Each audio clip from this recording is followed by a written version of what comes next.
Hostel పక్కనే లోదరం church ఉంది. మా ఫ్రెండ్ వాడు తాతయ్య గారు అక్కడ సేవ చేస్తున్నారు. క్రిస్టమస్ తీసుకెళ్ళారు. అప్పుడు యేసుప్రభు తెలుసుకుని తర్వాత 95 నుంచి అలా యేసుప్రభు బహుగా తెలుసుకుని ఆయన అనుసరించేవాడు. ఎందుకంటే యేసుప్రభు నా కొరకు చనిపోయాడు, సమాధి చేయబడ్డాడు, తిరిగి లేచాడు నేను గ్రహించి యేసుప్రభువే నేను అనుసరించాలనుకుంటున్నాను. అప్పుడు మా ఇంటికి వచ్చినప్పుడు మా అన్నయ్య అప్పుడప్పుడు మా తోటలో విగ్రహాలు ఉండేవి, అక్కడ పూజ చేసేవాళ్ళు. అక్కడ పూజ చేసినప్పుడు ఆహారం పెడితే నేను యేసుప్రభుని అంగీకరించాను. నేను తిన్నంటే మా అన్నయ్య ఏమో అబ్జెక్షన్ పెట్టాడు కదా, ప్రత్యేకంగా ఆహారం సిద్ధపరిచేసాడు. అయితే ఆ విధంగా జరుగుతున్నప్పుడు నేను 7th క్లాస్ వచ్చేటప్పటికి దర్శనపాడు మా ఇల్లు అనేసి మేము వెంకటాపురం వెళ్ళిపోయాము. అక్కడికి వెళ్ళినప్పుడు వెంకటాపురం వెళ్ళిపోయాము. అక్కడ 7th నుంచి నేను హాస్టల్లో ఉండి 5th క్లాస్ నుంచి వెంకటాపురం వచ్చాక అప్పుడు ఏమైందంటే ప్రతి సెలవుల్లో మేము చెరువులు ఉంటాయి, ఆ చెరువులోకి వెళ్ళి చేప పట్టుకోండి ఎక్కువగా చిన్నప్పుడు. ఆ విధంగా పాపంలో కూడా పడిపోయాం. ఎందుకంటే యేసుప్రభుని తెలుసుకున్నాను కానీ చర్చికి వెళ్ళాలి వీక్ మీద.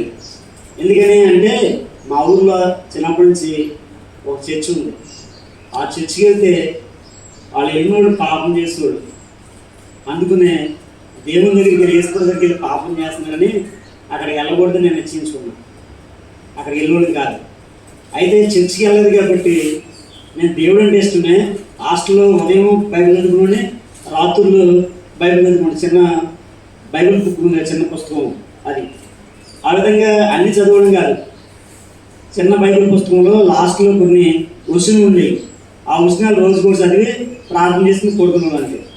అయితే మరి యవనస్తులు తప్పక చుట్టలేదు అన్నట్టు యవన ప్రాయం వచ్చేటప్పటికి మరి దేవుని దగ్గరికి వెళ్ళలేదు కాబట్టి రోజు ప్రార్థన చేసుకున్నాము, వాక్యం చదువుకున్నాం తప్ప దేవుడు మాట వినలే. ఆదివారం వినట్లేదు, సంవత్సరంలో ఒకసారి క్రిస్టమస్ కానీ జనవరి 1 జరుగుతుంది. ఆ విధంగా ఉన్నప్పుడు దేవుని దగ్గరికి వెళ్ళకపోవడం వల్ల నాలో యవనకాలం వచ్చిందంటే పాపం వచ్చింది. పాపం ఎలా వచ్చిందంటే హాస్టల్ ఉన్నప్పుడు ఎక్కువగా సినిమాలు చూసేవాడు. సినిమా ఎలా చూస్తామంటే ఆ హాస్టల్లో సోషల్ వెల్ఫేర్ బాగా స్ట్రిక్ట్గా ఉండేది. ఎవరు సినిమాలకు వెళ్ళకూడదు. అది నేను ఒక్కడనే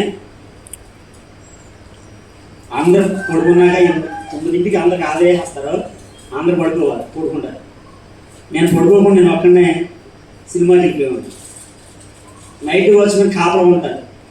ఆయన దొరికామనుకో ప్రిన్సిపల్ దగ్గర తీసుకెళ్తాడు, చెంప మీద ఒక్కటి దిగుతాడు, తల్లిదండ్రులు తీసుకురావాలి, ఫైన్ వేయాలి. ఆయన ప్రతిరోజు మ్యాక్సిమం వారానికి 4-5 సార్లు వెళ్ళిపోండి. ఎవరికి దొరకం కాదు. అంటే రహస్యంగా ఉండేవాడు. మాస్టర్ చూసినప్పుడు చాలా మంచుకున్నాడు అనుకున్నాడు. ఆ విధంగా ఎక్కువగా నా జీవితాలు సినిమాలే. సినిమాలు అంటే ఏంటి, ఒక రోజుకి ఒక్కోసారి 4 షోలు చూసుకోడు. ఆ విధంగా ఎక్కువగా చదువుకోకుండా శ్రద్ధ లేకుండా చదువు మీద సినిమాల మీద ఎక్కువ ధ్యాస ఉండేది. కాబట్టి మళ్ళీ సెలవులు వచ్చేటప్పటికి జంగారెడ్డి మా అత్తయ్య ఊరు, మా అన్న ఊరు అక్కడ మళ్ళీ అక్కడికి కూడా వెళ్ళి మళ్ళీ ఆ చూసిన సినిమాలు మళ్ళీ చూసుకోడు. సినిమాలు అంటే అంత పిచ్చి ఉండేది. ఎందుకంటే హాస్టల్ ఒక్కోసారి ఆ నైట్ వాచ్మెన్ మమ్మల్ని చెక్కింగ్ చేసినప్పుడు మేము ఉన్నాం లేదని చూసినప్పుడు, ఒకవేళ మేము చూసినప్పుడు అటే పక్కన అనుకో మేము ఆ గోడ దాకున్నాడు. ఆ గోడ పక్కన అది ఎలా ఉన్నాయంటే తొప్పులు ఉండేవి. అందులో పావులు ఉండొచ్చు, అనేక ఉండొచ్చు. ఆయన ఆ తొప్పుల్లో ఐస్ చోటన అలా దాకున్నాడు. అయినా దొరకలే. ఎందుకంటే ఒకవేళ ప్రభు ప్రణాళిక నా మీద ఉంది అప్పటి నుంచి. కాబట్టి ఆ విధంగా నేను పాపము చేసుకుంటూనే వస్తున్నాను. ఆ విధంగా మరి ఎట్లాగే పాపం అంటే ఇంకా నేను ఎక్కువగా సినిమాలు ఎక్కువ చూసాను కదా. ఒక హీరో ఫ్యాన్స్ అయితే 99 నుంచి కూడా అప్పుడు ఫ్లెక్స్లు ఉండేవి కాదు. క్లాత్ తీసుకుని వైట్ క్లాత్ దాని మీద సినిమా హీరో ఫోటో వేయించి మా ఊరు అందరి పేర్లు రాసి నేనే అంటే పెయింటింగ్ దగ్గరికి వెళ్ళి ఆయన దగ్గరికి వెళ్ళి ఆ పేర్లు రాపించి ఆ థియేటర్ల దగ్గర ఫ్లెక్స్ కట్టుకోడు. ఆ ఫ్లెక్స్ కట్టినప్పుడు ఆ హీరో పుట్టినరోజు వచ్చినప్పుడు ఊరంతా చాకలి పంచుకోడు. మళ్ళీ సినిమా థియేటర్కి వెళ్ళినప్పుడు ఎదరు నుంచుని డ్యాన్స్లు వేస్తాడు. అంటే పాపం ఎలా అయిపోయిందంటే హరిపక్వం అయిపోయింది ఎక్కువగా సినిమాల్లో. ఆ విధంగా జీవిస్తున్నప్పుడు నేను 2009 దాకా సినిమాలు విపరీతంగా చూసుకోండి, విపరీతంగా ఫ్లెక్స్లు కట్టుకోండి. విపరీతంగా మళ్ళీ హాస్టల్లో ఉన్నప్పుడు ఏకాదశి, ముక్కోటి ఏకాదశి ఉంటుంది. ఆ రోజు 3 సినిమాలు ఉంటాయి. అలాగా ఆ 3 సినిమాలకు ఒక షోకే 3 సినిమాలు. ఒక షోకి వెళ్ళిపోయి 3 సినిమాలు అయిపోయాక మరి ఎప్పుడుకోవచ్చు ప్రిన్సిపాల్ తెలీదు, వార్డెన్ తెలీదు, మా క్లాస్ టీచర్ కూడా తెలియదు. అలా ఎవరికి తెలియకుండా రహస్యంగా, పాపాలు కాబట్టి రహస్య జీవితం ఉండేది. అందుకు నేను 10th క్లాస్లో కూడా ఒక ఎగ్జామ్ రాత్రం సినిమాకి వెళ్ళడం, ఇంకో ఎగ్జామ్ రాత్రం సినిమాకి వెళ్ళడం, ఇంకో ఎగ్జామ్ రాత్రం సినిమాకి వెళ్ళడం. అంటే ఎక్కువ మార్కులు రావాల్సిన కూడా ఏదో తప్పుదారి ఫస్ట్ క్లాస్లో పాస్ అయ్యా. అప్పుడు నేను అనుకున్నా అందరూ కష్టే ఫలం అంటారు, సొకే ఫలం అని అందరి దగ్గర. ఎందుకంటే వాళ్ళందరూ బాగా చదువుకోళ్ళు, వాళ్ళందరూ పాపం 2nd క్లాస్ వచ్చింది. మా ఫ్రెండ్స్ నాతో ఉన్నోళ్ళే. అయితే నేను ఫస్ట్ క్లాస్ వచ్చింది. కారణం ఏంటంటే హిందీ కొంచెం బాగా చదువుతున్నాను చిన్నప్పటి నుంచి. నాకు అందులో ఎక్కువ మార్కులు వచ్చింది. అదే వాళ్ళకి నాకు తేడా. ఆ విధంగా 10th క్లాస్లో కూడా దేవుడి దయ వల్ల పాస్ అయ్యాను. అంటే యేసు ప్రభుని స్వీకరించాను, కానీ ప్రార్థన లేదు, జీవితంలో ఎదుగుదల లేదు, నాలో ఫలాలు కూడా లేవు. ఎవరైనా అడిగామనుకో నేను క్రైస్తవుని చెప్పాను. అయినా కానీ ఎలా ఉండేది క్రైస్తవం అంటే వేషధారణ. చూడండి, చాలామంది వేషధారణ కలిగి ఉంటాం కదా. అలాగే నా జీవితంలో కూడా వేషధారణ కలిగి నేను క్రైస్తవుని చెప్పుకున్నాను అనుకుని, కానీ నాలో క్రీస్తు లేడు. పైన పెదాలతోనే ప్రభువుని గణపరచుకోండి అంతే. తర్వాత ఇప్పుడు మామూలుగా యవనస్తుల్లో ఉన్నప్పుడు పాపంలో పడిపోయాము. తర్వాత ఇంటర్మీడియట్ వచ్చేటప్పటికి మా హాస్టల్లో ఏలూరు నుంచి పెదవేగి వెళ్ళింది. పెదవేగి నుంచి ఇక్కడ చాలా దూరం, 13 కిలోమీటర్ల పైన ఉండదు. అర్ధరాత్రి కూడా అక్కడికి కూడా సినిమా పిచ్చోడు. ప్రతి సినిమాకి ఒక్కోసారి సినిమాల్లో టికెట్ రిలీజ్ ఉన్నప్పుడు చనిపోయేతనం అనిపించేది. ఒక్కోసారి బెనిఫిట్ షోకి వెళ్ళినప్పుడు పోలీసులు చాలాసార్లు ఆ యొక్క సూపులు ఉంటాయి కదా, వాటితో కొట్టారు కూడా. అంటే సినిమా అంటే అంత పిచ్చిగా ఉండేది. అంటే పాపము అంత లోకి మునిగిపోయినాను పాపంలోకి. అంటే దేవుడు అని చెప్పిన తప్ప నాలో ఉన్నదంతా పాపంగా ఉండేది. ఒక హీరో అనేక మంది సినిమాలు కూడా వెళ్ళాను. మా ఊరు హాస్టల్లో 2 వ్యక్తులు ఉన్నారు. ఒకడు ఫస్ట్, వాడు ప్రతి రోజు సినిమాకి వెళ్తాడు, నేను సెకండ్ నేనే. మా స్కూల్ అంతటికి కూడా 2 కూడా నేనే. అంటే నేను చూసి మళ్ళీ చూసాను కాదు ఎక్కువగా, వాడు చూడపోయినా వెళ్ళి ఉంటాడు ప్రతిరోజు. అలాగా ఎంత దూరమైనా కానీ సినిమాలకి నా టైం అంతా సినిమాలకి వేస్ట్ చూడు. చదువు తక్కువ, సినిమాలకు ఎక్కువ. అలా ఇంటర్మీడియట్ వచ్చేటప్పటికి నేను చెప్పాను కదా, శరీరం మట్టం ఏంటి, కన్ను. అంటే కన్నుతో ఇంటర్మీడియట్ వచ్చేటప్పటికి అయిపోయాక స్నేహితులతో ఫోర్నోగ్రఫీ చూస్తాడు. ఎందుకంటే అదొక సరదాగా ఉండేది. ఎందుకంటే మనం ఎక్కడికి వెళ్ళట్లేదు, మందిరానికి వెళ్ళట్లేదు కాబట్టి, ఎక్కడికి వెళ్ళట్లేదు, దేవుడు వాక్యం చదవట్లేదు కాబట్టి ఫోర్నోగ్రఫీకి ఇంటర్గా. ఇక ఇంటర్మీడియట్లో ఎక్కువగా మామూలు సినిమాల కన్నా ఫోర్నోగ్రఫీ సినిమాలకి ఎక్కువ ఉన్నాయి. అది ఎవరో తెలియదు, మళ్ళీ మా క్లాస్ కూడా ఒకరిద్దరు తెలుస్తుంది, ఎవరికి తెలియదు. అలాగే నేను ఎక్కువగా మరీ పాపం కొడితే. తర్వాత అది అయిపోయాక డిగ్రీలో భీమవరం డిఎన్ఆర్లో అక్కడైతే ఇంక మరీ స్వేచ్ఛ. పందిరులోనే నేను ఉన్నప్పుడే నేను పాపాన్ని ఎక్కువైపోయింది. పందిరి నుంచి బయటకు వస్తే పక్షాలు ఉంటుంది, ఇంకా రెక్కలు ఎక్కువ ఆడేస్తుంటుంది. అక్కడైతే అక్కడ కూడా ప్రతి సినిమాకి వెళ్ళాను. అలాగా జీవితంలో సినిమాల్లో నా యొక్క జీవితంలోనే నేను నిద్ర కంటే ఎక్కువ సినిమాలు గడుపుతూ నా యొక్క భవిష్యత్తు. అంటే 5th క్లాస్ నుంచి నేను ఇంటర్ వరకు హాస్టలే, డిగ్రీ కూడా హాస్టలే. ఎక్కువ నా జీవితం మొత్తం అంతా చూసుకుంటే హాస్టల్లో కూడా తక్కువ నిద్ర, ఎక్కువ సినిమాలు. అలాగా నా జీవించుకున్నాను. అయితే ఇంటర్లో కూడా అయిపోయాక ఈ ఫోర్నోగ్రఫీతో పాటుగా అమ్మాయిని చూస్తారు కదా, కన్ను ఏం చేస్తుంది, ఆశించిన దాన్ని నేను అభ్యంతరం పట్టలేదని ప్రసంగి చెప్తున్నాడు. నేను కూడా అంతే, చూస్తే మంచివాడు అనుకున్నాను అందరూ నన్ను.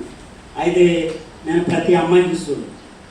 అంటే మరి ఇందాక మత్తయి సువార్తలో వాక్యం ప్రకారం ఏంటి, కంటి చూస్తేనేంట పాపము.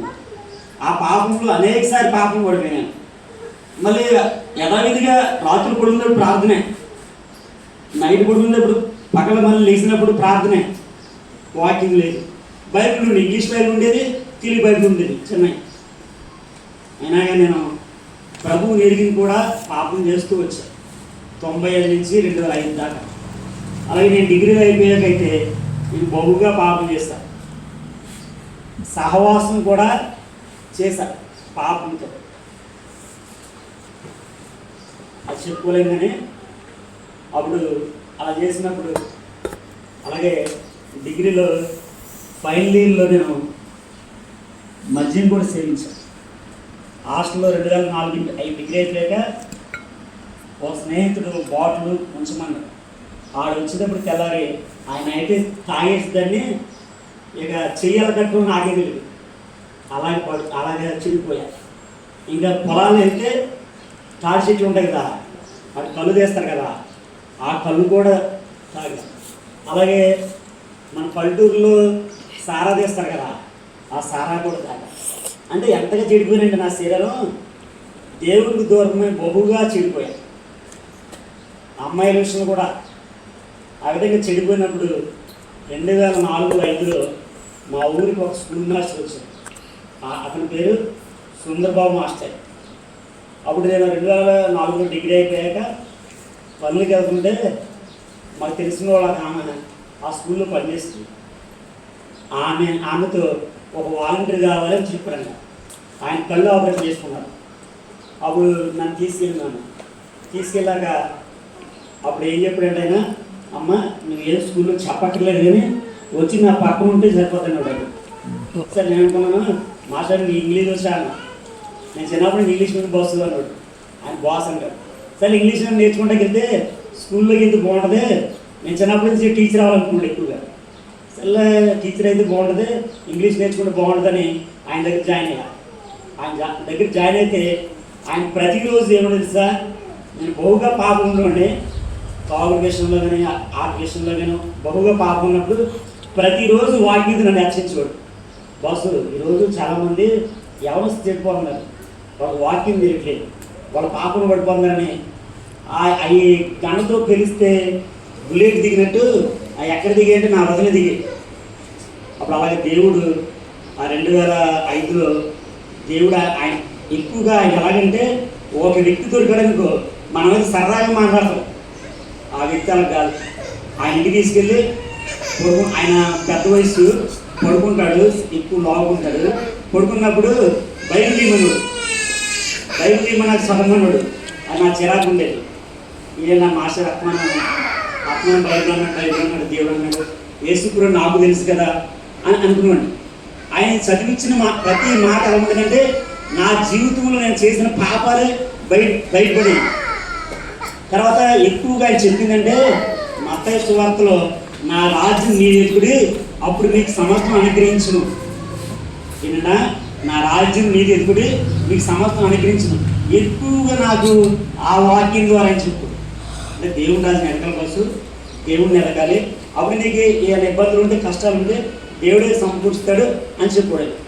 అలా ఒక సంవత్సరం చేసినప్పుడు ఆయన దగ్గర కొన్ని రోజులు చేసినప్పుడు అప్పుడు ఆయన జీతం వస్తుంటే రోజు పంపించేవాడు. అప్పుడు నేను మాస్టర్ అండి నాకు బైబిల్ కొనిమన్నాను 2005. అప్పుడు నూతన నియమాన్ని కొత్త నియమాన్ని కలిపి పరిపూర్ణ బైబిల్ అప్పుడు నేను 2005 తీసుకున్నాను. అప్పుడు తర్వాత ఆ విధంగా జరిగినప్పుడు అప్పుడు అనుకున్నా 2005 నుంచి దేవుడి మాట నాతో పనిచేసే కదా, ఆయన ఇచ్చిన దేవుడు వాక్యం చెప్పాడు కదా, ఇక నుంచి మనం పాపం చేయకూడదు అనుకుని నేను 2004-05లో మందు మానేస్తాను, అమ్మాయిల విషయంలో మానేస్తాను. సినిమాలు బట్టి కంటిన్యూ అయ్యి నాకు క్రికెట్ అంటే పిచ్చి, అది కూడా ఫుల్గా చూసుకోండి. ఆ విధంగా అన్నీ మానేసాను కానీ 2 మానేసి ఉంటాను. అయితే తర్వాత 2009లో డిఎస్సి కోచింగ్కి వచ్చాక లాస్ట్ సినిమా ఏంటంటే అరుంధతి. ఇక అప్పుడు అనుకున్నా యేసు ప్రభువుని తెలుసుకున్నాము, యేసుకు అనుసరిస్తున్నాము, ఇక ఈ సినిమాలు మానేస్తే బాగుంటుందని బలంగా. ఎలాగంటే నాకు 2007లో పెళ్ళయింది. నేను యేసు ప్రభు నమ్ముకున్నాను కాబట్టి క్రైస్తవ మ్యారేజ్ చేసుకున్నాను అనుకున్నా. సడన్గా ఏమైందంటే హిందూ మ్యారేజ్ చేసుకున్నాను. అది ఎక్కడ చేసుకున్నా వెంకటేశ్వర స్వామి గుడిలోనే చేసుకున్నాను. 2007 ఆగస్టు 26. అది కూడా 2 రోజులు వారం రోజుల్లోనే ఆ 2000 రాజశేఖర రెడ్డి ఒక పత్రిక ప్రకటించారు, వివాహం చేసుకున్న వాడికి వెంకటేశ్వరం కానీ లేకపోతే మధ్యగాడు కానీ కొన్ని పత్రికలు ఇచ్చారు. ఆ ప్రకటన చూసి అప్పుడు నేను బీఈడి ప్రిపేర్ అవుతున్నాను. ఆ ప్రకటన చూసి మా మామగారు చెప్తే మా బాబాయ్ మా అక్క కూడా అమ్మాయి సొంతమ్మ ఇక ఓకే అన్నారు. మా అన్నగారు తిట్టారు కానీ సరే ఒప్పుకునే ఇక ఆ వివాహం జరిగిపోయింది అక్కడ. అంటే నేను ఏది వద్దనుకున్నానో అదే జరిగిపోయింది. ఎందుకని అంటే దేవుని వాక్యం లేదు, నాలో ప్రార్థన లేదు, దేవుని సన్నిధిలో లేదు నాకు. అందుకు నేను ఎక్కువగా చెడిపోవడానికి ఆస్కారమైంది. ఆ విధంగా దేవుని తెలుసుకుంటూ 2009 ఎప్పుడైతే సినిమాలు మానేశాను, అన్నీ మానేశాను, అప్పుడు కరెక్ట్గా ఆయన వ్యాధిని ప్రార్థన మందిరం పోతే వెళ్ళి ఆయన దగ్గరికి ప్రతిరోజు తీసుకెళ్ళాడు. ప్రతిరోజు ఆయన దగ్గర ఉన్నాడు, ప్రతి వారం తీసుకెళ్ళాడు ఆయన మందిరానికి. అది పోతే వెళ్ళి మా నుంచి ఒక 5 కిలోమీటర్లు ఉంటుంది. తీసుకెళ్ళినప్పుడు మా మిస్సెస్ తెలియదు, మా ప్రార్థన తెలియదు, ఆయన ఎప్పుడే మా బలవంతం చేయలేదు. 2008లో మా అబ్బాయి పుట్టాడు. మా మామగారు కొంచెం దగ్గర సంబంధం చేశాడు. తర్వాత 2010లో నేను 2010లో వేరే కాలేజీ జాయిన్ అవ్వడం వెళ్ళా, మ్యారేజ్ అయ్యి వెళ్ళా. అక్కడ యూత్ మీటింగ్లో అంటే ఈ ఉంటుంది ప్రతి వారము. మేము మా బుధవారం ఫస్ట్ ఇయర్లో బుధవారము వాడు వచ్చి వాకింగ్ చెప్పిల్లోడు, సెకండ్ ఇయర్లో శుక్రవారము వాకింగ్ చెప్పిల్లోడు, ఫైనల్ ఇయర్లో అక్కడ శనివారము వాకింగ్ చెప్పిల్లోడు. అలా ఈ ద్వారా నేను బలపడ్డా. తర్వాత 2009లో మాస్టర్ దగ్గరికి వెళ్ళినప్పుడు తర్వాత ఎల్ఐఎఫ్కి వెళ్ళాం. అక్కడ ఎల్ఐఎఫ్లో సేవకుని ఎవరిని పరిచయం చేసుకున్నాను కానీ అక్కడ యూత్కి సంబంధించిన వాక్యం ఉంటుంది కాబట్టి ఆ వాక్యం ద్వారా నేను బలపడి దేవుడు నాలో ఉన్న పాపాలన్నీ చూపిస్తే అక్కడ ఎల్ఐఎఫ్ స్టోర్ వెళ్ళినప్పుడు ఆ పాపాలన్నీ ఒప్పుకున్నాను. అలా దేవుడు ఒకటే బయలుపరిచినప్పుడు ప్రతి పాపాన్ని దేవుని దగ్గర ఒప్పుకుని పశ్చాత్తాపడి మామూలు మనసు పొందాను. ఈ విధంగా నా జీవితం సాగించినప్పుడు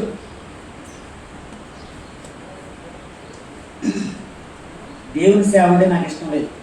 ఎందుకంటే నేను దొరసనపడ ఉన్నప్పుడు నేను ఆ 4వ తరగతి ఉన్నప్పుడే కొంతమంది అక్కడ సేవ చేసేవాడు. నేను అనుకున్నాడే వీళ్ళు ఎక్కువ చదవకుండా 2, 3, 5, 6 చదువు చేసి సేవకు వచ్చేస్తున్నారని నేను వాళ్ళని దూషించాను నా మనసులో.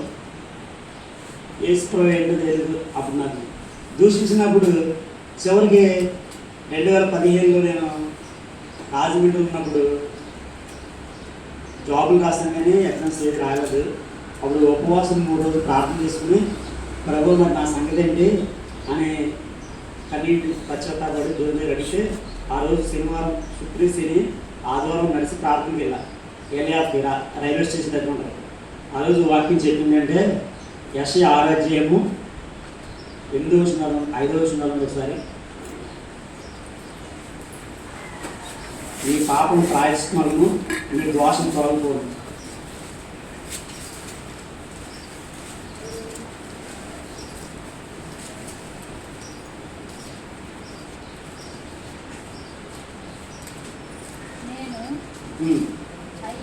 అయ్యో నేను అపవిత్రం కలగలవాడును, అపవిత్రం నివసించువాడును, నేను నశించి తిని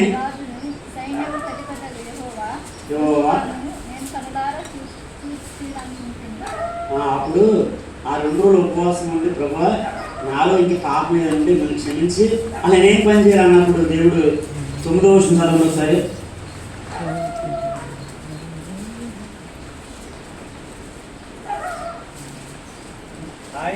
ఆయన నువ్వు పోయి ఈ జనుతో ఇట్లను మీరు నిత్యము వినుచుందురు గాని గ్రహింపకుందురు, నిత్యము చూచుచుందురు గాని తెలుసుకొనకుందురు. వారు కన్నులతో చూచి చెవులతో విని హృదయంతో గ్రహించి మనసు మార్చుకుని.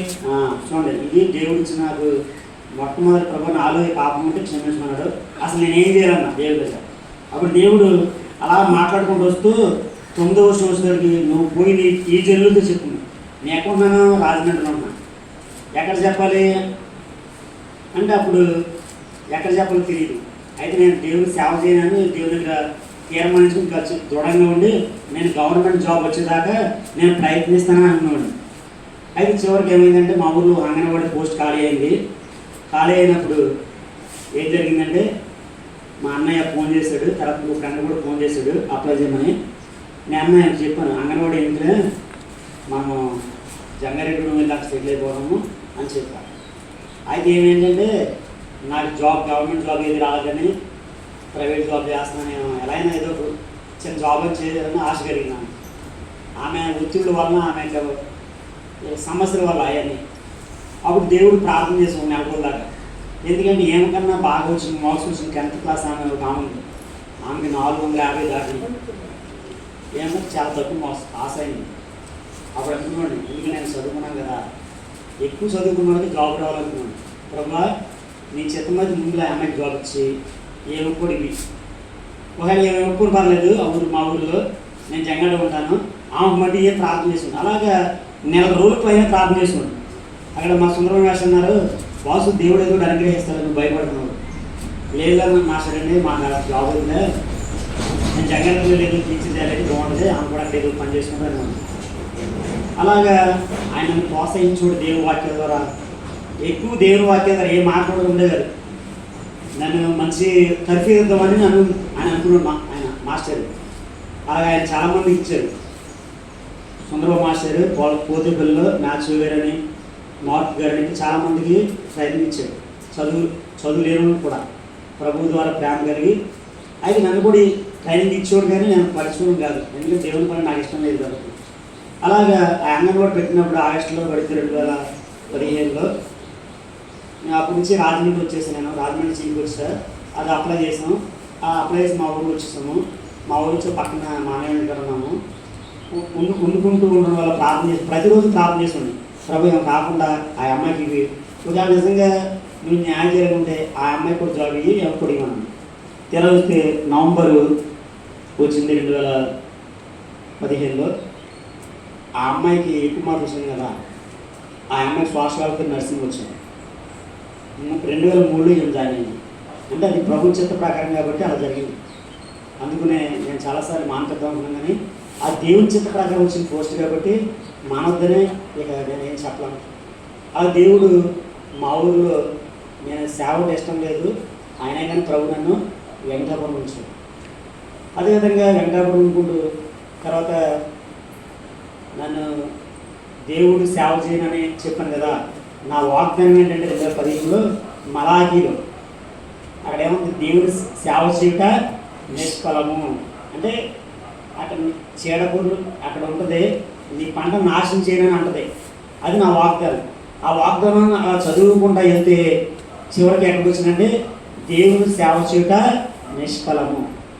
నేను 4th క్లాస్ ఉన్నప్పుడు మా ఊర్లో చెప్పాను కదా, దోషం ఉన్నప్పుడు కొంతమందిని సేవ చేస్తున్నా చదవట్లేదని అవమానించాను కదా, దేవుడు అందుకునే అనుకుంటా. ఏదో కొంత చదివాను, దేవుడు అందుకునే ఆ మాట ద్వారా నన్ను బలపరిచాడు. 2017లో SC 43 నీవు నా సొత్తు అని దేవుడు పిలుచుకున్నాడు. అంటే 2015లో పిలిచాడు దేవుడు, 2017లో కూడా దేవుడు పిలిచాడు. అప్పుడు జక్రయ్య గారని మా ఊరు వచ్చేవాడు వెంకటపురం ఏది ప్రార్థన మందిరం, ఆయన కూడా మా సుందరబాబు మాస్టర్ బాసు మందిరంలో వాకింగ్ చెప్పాలని ఆయన అనుకున్నాడు. నేను ఒకసారి ఫోన్ చేస్తే వాకింగ్ చెప్పాలని ఆయన అనుకున్నాను. నేను మందిరం మొత్తమే ఎక్కువ మాస్టర్ని, నేను ఎక్స్ట్రా చెప్పగలను వాక్యం, ఆయన లేదు కోసం నువ్వు చెప్పాలి అని ఆయన అనుకున్నాడు. తర్వాత 2017లో వెంకటాపురంలో సుందరబాబు ఈ జక్రయ్య గారు ఏం చేశారంటే అక్కడ వాకింగ్ చెప్పలేని వాళ్ళు. అప్పుడు నేను ప్రార్థన చేసుకుంటే దేవుడు వాకింగ్ చెప్పడానికి ఒక అవకాశం వచ్చింది. అలా మందిరంలో వాకింగ్ చెప్పేవాడు, చదువుతో పాటు ఆ విధంగా దేవుడి పనిలో నమ్మకంగా ఉండేవాడు. దేవుడి పనిలో అంటే చెడిపోయిన జీవితాన్ని, పాడైపోయిన జీవితాన్ని ఎప్పుడైతే దేవుడికి పశ్చాత్తాపడి ఎప్పుడైతే అర్పించుకున్నానో దేవుడు నువ్వు నా సొత్తు అని పిలుచుకున్నాడు. అక్కడే ఉంటుంది నా సేవకుడు మీరు నాకు సాక్షి అని ఉంటుంది. 13వ వచనం చూడండి, SC 41, 43, 11, 13 ఉంటుంది.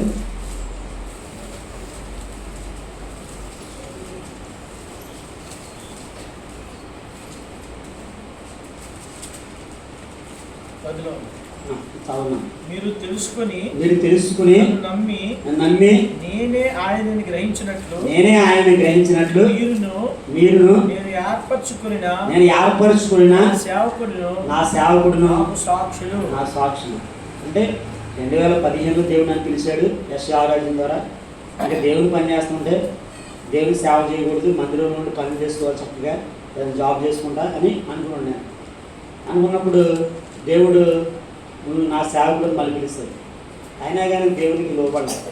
అంటే దేవుని మందిరికి వెళ్ళడం, వాక్యం చదవడం, ప్రార్థన అన్ని జీవితం బాగానే ఉండేది. దేవుని సేవ అంటే నాకు ఇష్టం లేదు ఫస్ట్ నుంచి.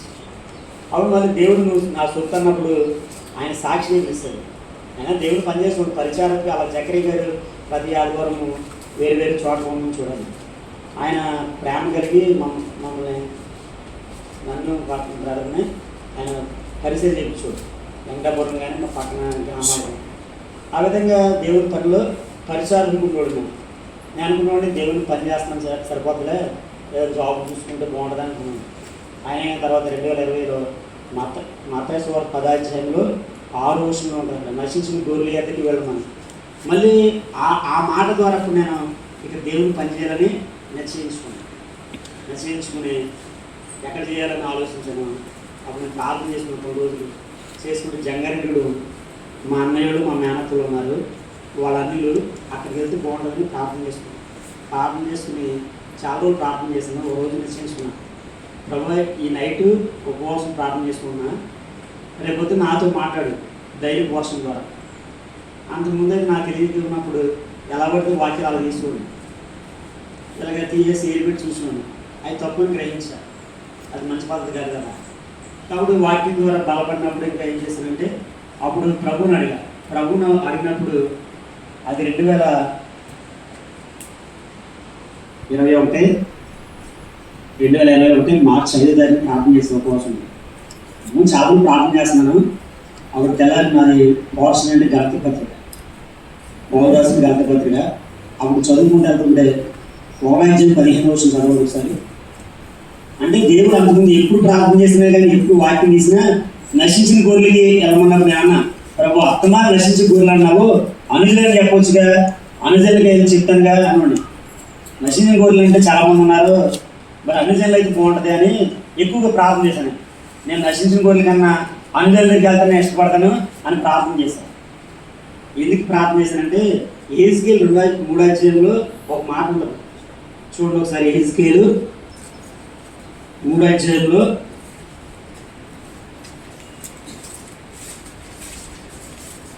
లాస్ట్ వచ్చేస్తున్నాం. యెహెజ్కేలు 3వ అధ్యాయము 6వ వచనం చదవండి. నీవు గ్రహింపలేని యాస మాట పలుకు అనుజనులు ఎందుకు నిన్ను పంపడలేదు, అటు వారి యొక్క నేను పంపిన ఎడల వారు నీ మాటలు విందురు. అంటే ఎక్కడ చూసినా కానీ అనుజనులు కాకుండా నశించిన గొర్రెలే అన్నాడు. 2020లో కూడా ఆగస్టు నెలలో జకరియా చనిపోయాక అది కూడా నశించిన గొర్రెల ఎద్దకు వెళ్ళమన్నాడు. తర్వాత నేను ప్రార్థన చేసుకుని అప్పటి నుంచి అప్పుడు 2021 మార్చి 5వ తారీఖున ప్రార్థన చేసుకున్నాను. ప్రార్థన చేసుకుంటే గలతీ 1:15లో నశించిన గొర్రెలు అయితే నేను వెళ్ళాను, నువ్వు అనుజనులే కాకుండా ప్రభు నేను వెళ్తాను, నాకు వాక్యం వేస్తాను నమ్ముచున్నా, విశ్వాసం కలిగాను, నేను ఈ సేవ చేస్తాను, నేను గడిపించుకున్నాను ప్రార్థన చేసుకున్నా. అప్పుడు గలతీ 1:15లో పౌలు గారి యొక్క వాగ్దానం చదువునా, అయినను తల్లి గర్భమందు పడిన మొదలుకుని నన్ను ప్రత్యేకపరిచి తన కృపచేత నన్ను పిలిచిన దేవుడు నేను అన్యజనులు తన కుమారుని ప్రకటించాను.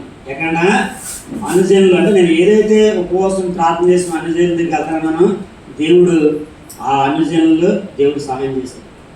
అప్పుడు తర్వాత దానికి ఏం పేరు పడాలన్నప్పుడు యెషయా 51:16 ఒక మాట ఉంది. యెషయా 51:16 అన్ని దేవుని వాక్యం ప్రకారమే. ఎందుకంటే ఆయన చిత్తాన్ని ప్రేమించాను కాబట్టి నేను ఉద్దేశంగా ప్రభు నన్ను ఎప్పుడు వదల. 51:16 నా వాగ్దానం. ఇది కూడా నేను ఆకాశం స్థాపించినట్లు భూమి పునాదులు వేయినట్లు నా జనం నీవే సీయోనుతో చెప్పినట్లు నీ నోట నా మాటలు ఉంచి నా చేతిని నేను కప్పి ఉన్నాను. అందుకే జంగారెడ్డి పాల్వర్షం దగ్గర దాని సీఎం పేరు నామకరణం చేశాను ప్రభుత్వ ప్రకారం. అక్కడ 2021 నుంచి దేవుని యొక్క సేవ చేస్తున్నాను. ఆ విధంగా సేవ చేస్తుంటే ఇంకా నేను కూడా సుందరబాబు మాస్టర్ లాగా జక్రయ్య గారి లాగా ఆత్మ ప్రేరణ కలిగి అనేక మంది రక్షించాలని నాకు ఆశ కలిగింది. ఎందుకంటే దేవుని ఆశ నెరవేర్చాలని. ఎందుకంటే ఇప్పుడు దాకా నా జీవితం చాలా సంవత్సరాలు అర్థమైపోయి దేవుడిని తెలుసుకుని జీవితవంతం 1995 నుంచి 2005 వరకు వ్యర్థంగా బ్రతికాను. 2005 నుంచి 2015 వరకు దేవుళ్ళు ఒక మెట్టు ఎక్కుంటా పాపాన్ని వదులుకుంటూ ఆయన పరిపక్తులు ఆమెలోకి వచ్చినప్పుడు నేను బలపరుస్తూ వచ్చాడు. నేను ఎప్పుడు బలహీనప్పుడు నన్ను బలపరుచుకుంటూ వచ్చాడు నన్ను. ఆ విధంగా దేవుడిని పని చేయాలని, ఇంకా అనేక మందిని ఆత్మను రక్షించాలని నాకు ఆశ కలిగి ఉండేది. ఆ విధంగా అప్పుడు ప్రభుత్వ మందిరంకి ఇంకా అలా ఏ ప్రాంతం చర్చ లేనప్పుడు చర్చలు ఎక్కడైతే ఉండవో అక్కడికి వెళ్తాను ప్రభు అనుకున్నాను. అయితే అనుకుంటే 2021లో 22లో ఏమైందంటే మా అన్నోడు పిల్లవాడి పెళ్లి జరిగింది ఆగస్టు 15న. అప్పుడు మా బంధువులు ఒకరు మా ఇంటికి వచ్చాం. అప్పుడు ఇంటికి వస్తే అప్పుడు అక్కడ సేవకుడు అక్కడ మందిరం డెడికేషన్ జరిగింది బేతేల్లో ఐజాక్ చర్చిలో. అప్పుడు అక్కడ ఏముందంటే మీ సర్వ సృష్టికి వెళ్ళి సువార్త చెప్పడం ఉంది. ఆ మాట ఇంటికి వచ్చా. ఇంటికి వస్తే నేను ప్రార్థన చేసుకుంటే నాకు డైలీ పోర్షన్ అనేది తెల్లారేది ఏంటంటే మార్క్స్ సువార్త 5 ఒకడు ఉంటాడు, మన అందరూ తెలిసింది. ఎవడాడు వాడు తన గాయాలు చేసుకుంటాడు, గాయపరుచుకుంటాడు. నేను ప్రార్థన చేసుకున్నాను. ఆ రోజు ఆడు మా ఇంట్లో ఉన్నాడు. ఆడి పరిస్థితి కూడా అలాగే. ఆడు మా అక్కల అబ్బాయి మేనలుడు. ఆడి పరిస్థితి కూడా సేమ్. తర్వాత మళ్ళీ ప్రభువా ఇప్పుడే నా బంధువుల దగ్గరికి సేవ చేస్తున్నాను, ఇంకా నాకు ఎందుకు ప్రభువా అనవసరం, బంధువుల దగ్గర కాదు తిరిగి ప్రదేశంలోకి వెళ్తే బాగుంటుంది ప్రభు సేవ చేయడం అని ప్రార్థన చేశారు. ప్రార్థన చేసి దేవుడు అంటే అక్కడే మాకు సువార్తలు ఏముంటుందంటే మీ సమీప గ్రామాలకు వెళ్ళి సువార్త ప్రకటించడం ఉంటుంది. అంటే యేసుప్రభువు కూడా వేకునేసి ఆ చుట్టుపక్కల గ్రామాలకు సువార్త చేయడానికి బయలుదేరాడు. అప్పుడు ఆలోచించారు ఎక్కడ చుట్టుపక్కల అంటే దర్శనం కూడా ఉంది, వీడు జ్ఞాపకం వస్తున్నాడు, తర్వాత అక్కడికి వెళ్దామా వద్దా. ఎందుకంటే దర్శనం పళ్ళు నేను విగ్రహాలు చేశాను, పాపం చేశాను, ఇక అక్కడ మనకి ఎందుకు అనుకున్నా. అది మా అమ్మోళ్ళు బంధువులు వాళ్ళందరూ, మా మేనమ్మ పిల్లలందరూ అసలు ఇక్కడే పడలేకపోతున్నాము. మళ్ళీ అక్కడికి వెళ్తే అక్కడ వెళ్ళకుంటుందని ప్రార్థన చేసుకుంటే అప్పుడు యేసుప్రభువు అన్నాడు, ప్రవక్త తన దేశంలో గాంచడం లేదు, అయ్యా నాకే గాంచలేదు కానీ నువ్వు వెళ్ళు అయినా అన్నాడు. నిజంగా 2022లో డిసెంబర్ 26 తారీఖున అక్కడ 12 మంది 13 మంది సమకూర్చబడ్డారు.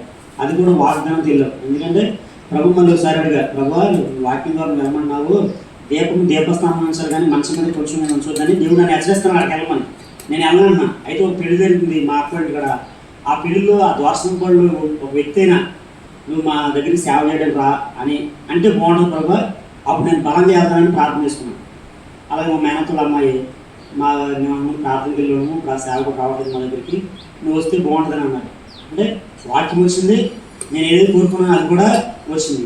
అప్పుడు ఇలా డిసెంబర్ 26 వెళ్ళినప్పుడు 2022లో 10-12 మంది సమకూర్చబడ్డారు.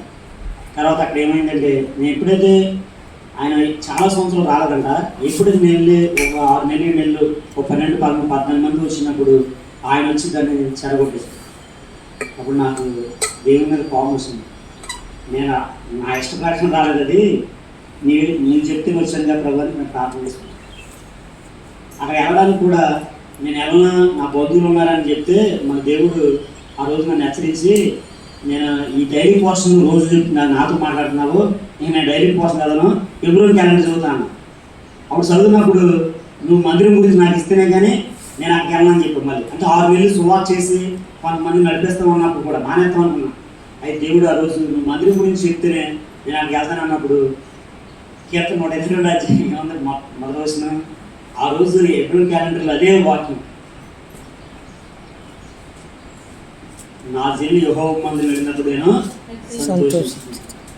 అంటే ఆ మందిరం నేను అనుకున్నా ఈ డైలీ పార్సన్ దేవుడు మాట్లాడుతున్నా కానీ ఆ ఫిబ్రవరి క్యాలెండర్ ద్వారా దేవుడు మాట్లాడలే అనుకున్నా. తెర చూస్తే అదే మాట్లాడాడు. అలా ప్రతి ఆదివారం వెళ్ళి మన మధ్యలో వెళ్ళి నాతో పాటు సిస్టర్ కూడా మా మిస్సెస్ కూడా జనరల్ ప్రతి వారంకి ఒకసారి 2-3 సార్లు వెళ్ళాడు. ఆ పాపం జాబ్ చేసుకుని అలా ప్రయాసపడేది, నాకన్నా ఎక్కువ ఆన్ చేసేది. తర్వాత దోషం పనులు కూడా నేను తిరిగోడు, తర్వాత కొనుగోలు అయిపోయి కాదు తిరిగిపోవడం చేస్తారు, మానేస్తారు, ఒక్కలే ఉండడు.